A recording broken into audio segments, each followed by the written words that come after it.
pouvoir commencer. Est-ce que quelqu'un pourrait dire ce que ça présente le féminisme? C'est prôner l'égalité sans tomber dans le sexisme. Très bien, bonne définition. Parce qu'il reste beaucoup de combats à faire pour qu'on ait les mêmes droits que tout le monde. Je pense que les femmes, elles sont égales aux hommes. C'est bien qu'elles prônent ça et qu'elles se battent pour ça.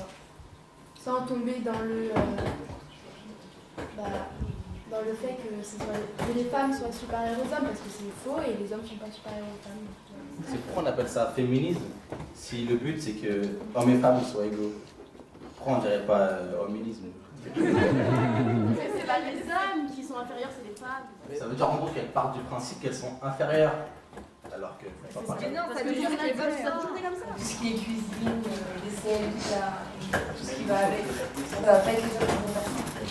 Parce qu'ils disent que c'est les femmes qui doivent faire ça et pas les hommes. Moi je suis pas tout à fait d'accord par rapport à ça, parce que de plus en plus je vois des gens, des hommes qui cuisinent en fait, et qui en font, c'est-à-dire que c'est plutôt un stéréotype de dire que les femmes sont des tâches ménagères.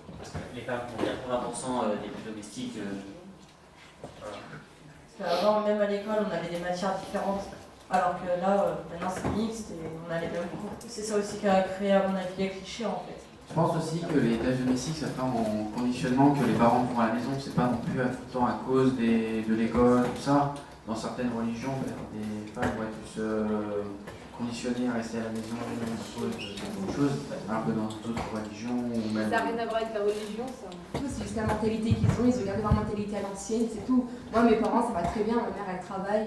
Oui, enfin, ça n'a pas grand-chose à voir avec la religion, c'est surtout dans la coutume en fait, c'est plutôt dans la coutume. Et en plus, elle a raison, c'est pas que dans l'islam, parce que dans les pays asiatiques, les femmes, elles doivent obéissance à leur mari et normalement, quand l'homme rentre à la maison, il a rien à faire et le repas est prêt, la femme doit rien dire, c'est lui qui est responsable de l'éducation des enfants, tout ça. Donc, si les femmes, les filles de notre âge, elles sortent le soir avant tout ça, c'est des...